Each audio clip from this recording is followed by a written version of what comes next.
오늘 본문은 창세기 40장 1절에서 23절까지의 말씀 되겠습니다. 창세기 40장 1절에서 23절까지의 말씀을 함께 나누도록 하겠습니다. 요셉은 형들에 의해 노예로 팔려 넘겨질 때만 하더라도 야, 이제 종으로 팔려가면 내 인생 정말 비참하게 되었구나 라고 생각되었을 텐데요. 하나님의 형통하심으로 보디발의 집에 가정종으로서 감히 종의 신분으로는 누릴 수 없는 엄청난 대우를 받으며 거의 자유자의 방불한 삶을 살게 되었습니다. 무언가 인생이 그래도 어느 정도는 풀리는 것처럼 보였을 겁니다. 하지만 그것도 잠시였습니다. 보디발의 아내의 모함으로 졸지에 성추행범, 강간 미수범으로 몰려 어두컴컴하고 습한 언제 사형당할지 모르는 옥에 갇히고 말았습니다.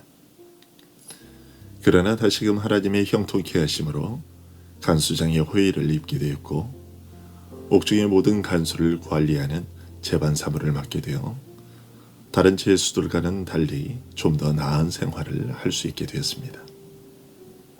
물론 그래도 죄수의 신분으로 옥에 갇혀 살아야 했고 여전히 언제 죽을지 모르는 그런 불안한 신분에서 벗어나지는 못했지만 그래도 조금은 더 나은 여건 속에서 살게 되었던 것이죠.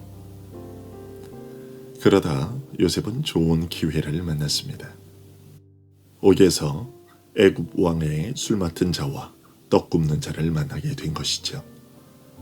함께 갇히게 된 두 사람이 어느 정도의 시간이 흘렀을 때 같은 날 밤에 꿈을 꾸게 되었습니다. 요셉은 두 사람에게 각자의 꿈을 해석해 주었습니다.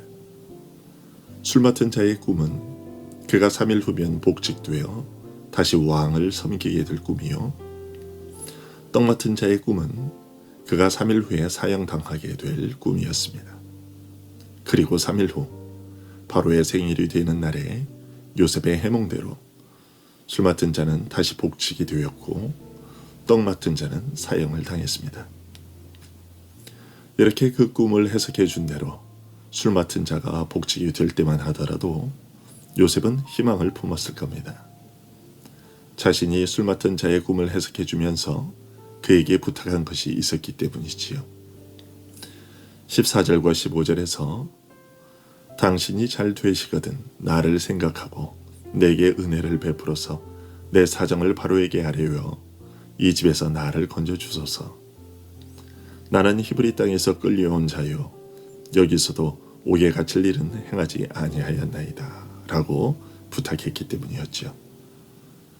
그러나 오늘 본문은 이렇게 끝나고 있습니다. 술 맡은 관원장이 요셉을 기억하지 못하고 그를 잊었더라. 요셉의 그런 꿈이 그의 바람대로 이루어지지 않았던 것이죠. 요셉은 술 맡은 관원장의 꿈 이야기를 처음 들었을 때 억울함을 풀고 자유인이 될 수 있을 것이라는 기대를 갖게 되었을 것이며 사흘 후 술 맡은 관원장이 다시 복직이 되었을 때에는 어쩌면 아버지 집으로 다시 돌아갈 수도 있을 것 같다는 생각이 들었을 겁니다. 하지만 하루가 지나고 이틀이 지나고 한 달이 가고 1년이 가도 술 맡은 관원장으로부터는 아무런 소식이 들려오지 않았습니다. 여러분, 우리도 살아가다 보면 이런 때가 있습니다. 이런 때 우리들의 마음속에는 어떤 생각이 들까요? 그 사람의 배운 망덕에 대해 분노하며 이제는 다 틀렸구나 하고 실망하며 급기야는 그 분노와 실망의 화살을 내 은혜를 잊은 그 사람에게서 하나님께로 옮겨 쏘게 되지요. 그러면서 어차피 이렇게 될 바에야 그냥 처음부터 그런 허망한 꿈을 갖지 않도록 그런 사람들을 만나지 않게 해주었으면 더 좋을 뻔하지 않았겠느냐며 하나님께 따져 묻기도 합니다. 그러나 여러분, 그것은 어디까지나 유한한 우리 인생의 짧은 식견에서 나오는 생각일 뿐이고 모든 시간을 초월하시고 전 우주의 모든 일들을 주관하시며 그 운행을 통해 당신의 영광을 드러내고야 마시는 하나님 편에서는 전혀 헛된 것이 아닙니다. 우리가 가지고 있는 모자람 중에 하나는 우리에게 일어나는 일들을 언제나 우리 편에서 우리의 시각으로 판단하는 것입니다. 사람과의 관계에서도 그렇고 내가 겪는 다양한 여러 일들과 자연 환경들을 바라보는 데서도 그러합니다. 하나님께서 성경을 우리에게 주신 이유 중에는 이 세상은 너희들의 눈에 보이는 것과는 다른 그런 방편에서의 일들이 진행되고 있다는 것을 알려주시기 위함입니다.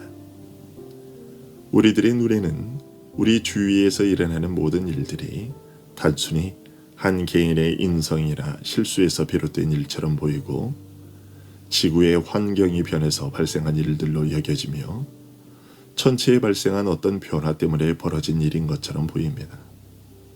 하지만 그 모든 일들은 하나님께서 당신의 영광을 위해 당신이 높임을 받으시기 위해 계획하신 일들이며 우리 인생은 하나님의 그 계획을 이루어가는 과정 중에 잠깐 스쳐가는 한 점에 불과하다는 것을 알려주시려는 교육 방법입니다. 대의문답 제12분이 묻고 답하는 것처럼 하나님께서는 당신의 영광을 위해 모든 일들을 미리 정하시고 정하신 그대로 그 일을 실행해 나가시는데 그 일들은 모두 하나님의 경륜에 속한 지혜로운 행위입니다. 우리에게는 다 부질없어 보이고 어리석어 보일지라도 말도 안 되는 일이라 할지라도 그것은 모두 하나님의 지혜로운 행위입니다. 내가 견디기 힘들다고, 내가 감당하기 어렵다고, 그래서 싫다고, 그렇다고 해서 그것이 하나님이 무언가 잘못하고 계신 것이 아니며 하나님께서 뭔가 실수나 착오가 있으셔서 하셔야 할 일을 깜빡하고 놓쳐서 발생하는 일들이 결코 아니라는 것입니다. 술 맡은 관원장은 옥에서 나가자 요셉의 일을 잊어버리게 되었지요. 그가 요셉의 일을 잊어버리게 된 이유를 우리는 정확히 알지 못합니다. 아마도 왕의 측근에서 다시 일하게 되자 다시금 옥에 갇히는 일이 없도록 하기 위해 열심히 그렇게 일을 하다 보니 잊었을 수도 있을 겁니다. 하지만 하나님은 그렇게 실수하거나 깜빡하거나 하는 일이 결코 없으십니다. 하나님은 완전하신 분이신데 그 완전함은 그 존재와 영광에서뿐만 아니라 그의 지혜에 있어서도 완전하시며 그의 완전함은 영원하시며 불변하십니다. 그러기에 하나님은 결코 요셉을 잊으실 수가 없으셨습니다. 그런데 우리는 이런 사실을 보면서 이런 의문을 가질 수도 있겠습니다. 하나님께서 그렇게 요셉을 기억하고 꺼내주실 것이었으면 술 맡은 관원장에게 꿈을 꾸게 하셨던 능력으로 그의 기억도 붙들어 주실 수도 있지 않으셨겠는가. 물론 우리로서는 그런 질문을 할 수 있습니다. 그리고 거기에 대해 굳이 말하자면 만일 술 맡은 관원장이 자유롭게 풀려나자마자 요셉을 기억하고 그의 석방을 위해 노력하고 그 결과로 요셉이 풀려났다면 어쩌면 어떤 사람들은 요셉의 석방이 하나님으로부터 온 것이 아니라 사람의 힘에 의해서 이루어졌다고 믿게 될지도 모를 일입니다. 좋습니다. 그렇다면 41장 1절의 기록처럼 굳이 2년 동안 그렇게 옥에 가두어 두어야 할 필요가 있으셨겠습니까? 술 맡은 관원장이 추록한 지 얼마 지나지 않아 바로에게 꿈을 꾸게 하셨다면 그 관원장이 요셉을 금방 기억하고 부르지 않았겠습니까? 이런 질문도 우리가 가져볼 수 있겠죠. 그러나 거기에 대해 우리는 이렇게 말할 수 있을 겁니다. 하나님께서는 애굽만 다스리는 분, 요셉만 보고 계시는 분이 아니라 이 지구상의 모든 민족을 다스리시는 분이시며 전 우주를 다스리시는 분이기에 그런 종합적인 부분을 고려하여 일을 하시기 때문에 우리에게는 굳이 2년이란 기간이 필요 없게 생각될지 모르겠지만 하나님의 작정 안에서는 그 2년이 필연적인 기간이었다고 말할 수밖에 없습니다. 여러분, 우리가 보지는 못하지만 하나님의 구원은 놀라운 방법으로 계속해서 진행되고 있습니다.